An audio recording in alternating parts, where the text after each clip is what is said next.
Ayanese, there's like this saying that the Jews citizenship by blood, and then Jus Solis, which is by law, and then Jus Ayanese, which is by investment. So 3B2C investment basically gets you citizenship. That's really interesting. Other countries have done things like that, but not denominated obviously in cryptocurrency. I think related to that, maybe I'm not sure if it's on your radar yet, but anything you can do on incorporation of the companies in terms of infrastructure, because that might be a third piece. As mentioned, Caitlin is here, and she's done a lot of pioneering work on this. Might be an interesting person to speak to. Francis Harris has adopted some of that, because you could become a sanctuary country for crypto. I think a lot of entrepreneurs, Bitcoin entrepreneurs, everybody would come there, and because the banking system would be friendly, everything would be friendly, so just something to think about. That's the third piece, essentially, is your incorporation law. President, earlier somebody asked if the United States or the IMF had reached out, and you said yes. Could you tell us a little bit more about what those conversations were like? Yeah. No. Actually, I have a meeting with the IMF on Thursday, and we're going to speak about several issues, one of them being this law. I already in the messaging that we set up the meeting, I already tried to explain them that this doesn't. It's a huge change for the country, and it's a huge opportunity, and it's a big message for the world. But it's not going to change our macroeconomics. It's an opportunity for our merchants, for our businesses, for the people. It's an opportunity for the people that receives remittances. It's an opportunity for the people in the tourism sector. This is gonna promote development, the creation of jobs. It probably is gonna lower, or as Jack said, it's gonna take to zero the commission that a lot of people is paying. Some people are paying 30% commission in the remittances, so they get $100 and they only get paid $70. So this is an opportunity for the growth of the economy of the country and of the people. So this shouldn't be of concern, but it should be supported, I think. And I try not to be pessimistic about what the international financial sector would think of it. I try to be positive, because this is going to be good for the country, good for the people, good for investors, good for innovators, and it's going to solve a lot of problems in the U.S. too, because the U.S. has a big problem at the border, because a lot of people immigrate from Mexico, Guatemala, Honduras, and El Salvador. So if we create more opportunities here, that will lower the pressure in the border.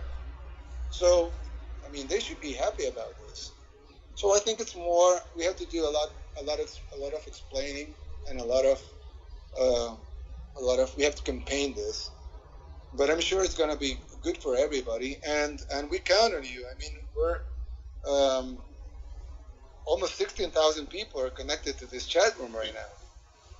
So there's a lot of influential people here. So I think it's going to be. There's going to be a lot of support for what we're doing here. Of course, there's going to be people that oppose it. It's normal. We live in a free society, so people can oppose something, and they're free to oppose it. But there's going to be a lot of support, not only political support, but also influencers and people in the. For example, this was, I don't know if he's here, but there was a very nice article in Forbes, and it spoke very well about the project and about what we're doing here in El Salvador. And we didn't get that kind of press before. So I think there's a lot of support that is going to be built in this network that is new, and that it's gonna allure a lot of innovators and a lot of talent that is coming, because we're not only talking about money. We're talking about technology. We're talking about talent. We're talking about fresh new ideas, and all of this is coming here. It has been already here, and it's coming more and more by the day. So this new technologies, new ways of promoting access to financing, access to technology for the people. This has to be good for the United States, and it has to be good for the worldwide financial sector. It's probably not good for some people that have some different interests, but for the good of humanity and for the good of in this moment our country, that's gonna be. I mean, everybody has to support it, or they should at least. So I think we're gonna do a lot of campaigning and a lot of explaining. But I think at the end he's gonna get a very good result. President Bukele, I mean, do you consider this to be the beginning of de-dollarization? Is this sort of what you have in mind long term? No. We in 2001 when the country was dollarized, the argument was that our currency was too volatile and that we have to attract investors and we have to be to use the U.S. dollar as a currency because that would attract investors, and we probably did. Just to let you know, he was a minor when that happened. I know. I was a minor too. So now with this, we're doing that on the steroids, because now we have social media that we didn't have in 2001. So now we could be speaking at this room, which was totally improvised, and now everybody is listening to this, and it's different. So I think that the objectives of having the U.S. dollar as a legal tender are probably replicated on the steroids as having Bitcoin as a legal tender. So we're not trying to de-dollarize because it won't serve any purpose for us. But we're trying to do to allure entrepreneurs and talent and innovators to our country, and that's going to be good. And I don't think having the dollar as legal tender does any harm to it. On the contrary, I think it's going to help having both currencies as legal tenders in El Salvador. Mr. President, this is Mike Peterson from Bitcoin Beach, and I just want to thank you so much for everything you've done. I knew deep down you were a Bitcoiner. I knew you were going to come through here, and everybody on our team. Well, you're the pioneers, actually. Everybody on our and you demonstrated. Sorry to interrupt, but I want to say something good about you guys. You guys demonstrated that this is not something for rich people only. I mean, this is for everybody. And you guys demonstrated that a community can actually benefit from Bitcoin. And now we're going to demonstrate it in a country in a country wide scale.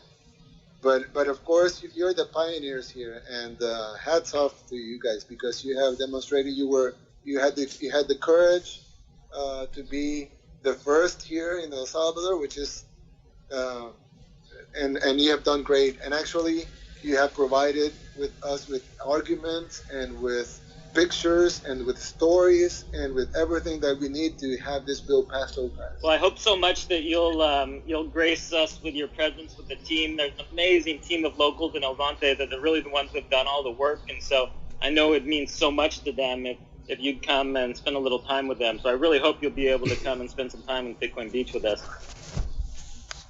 I will. President, you've got a lot of people in here from the Bitcoin community. Could you tell us a little bit about your story with Bitcoin, whether you hold Bitcoin today, and kind of how you became so interested in it?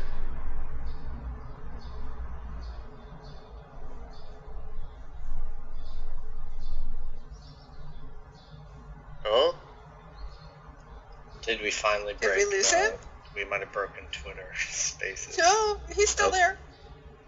I would like to ask a question. President? Oh, yeah, I'm excellent. here. Sorry. Yeah, I probably thought. Yeah, I pressed the wrong button. So. Okay, boomer. Yeah, I'm not a boomer. So, I mean, I'm like you just have said in a I think, I don't know if it was the same chat or I read about it, that we're big believers in the future. And I remember when I was a kid, that I'm probably a little older than some of you guys and a little younger than others.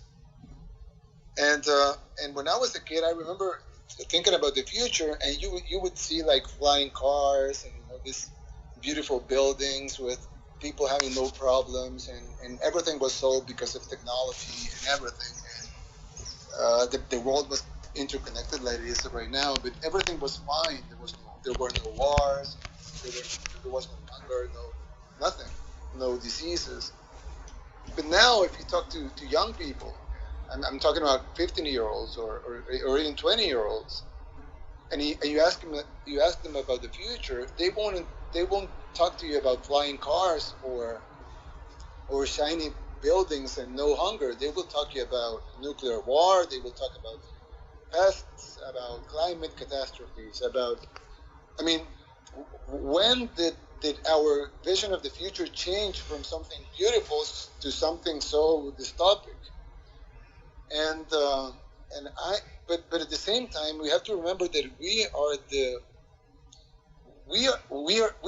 build our own future. It's not the future is not imposed on us. We human beings, we build our future.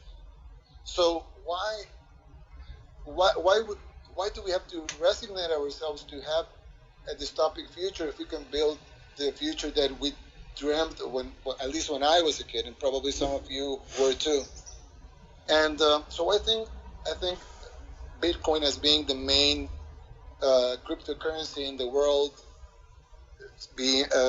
solves a lot of problems. No oversupply. It doesn't.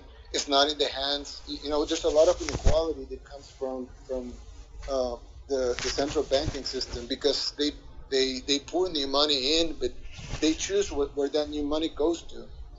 But everybody pays the price of having their money being less of the quantity of the total amount of money.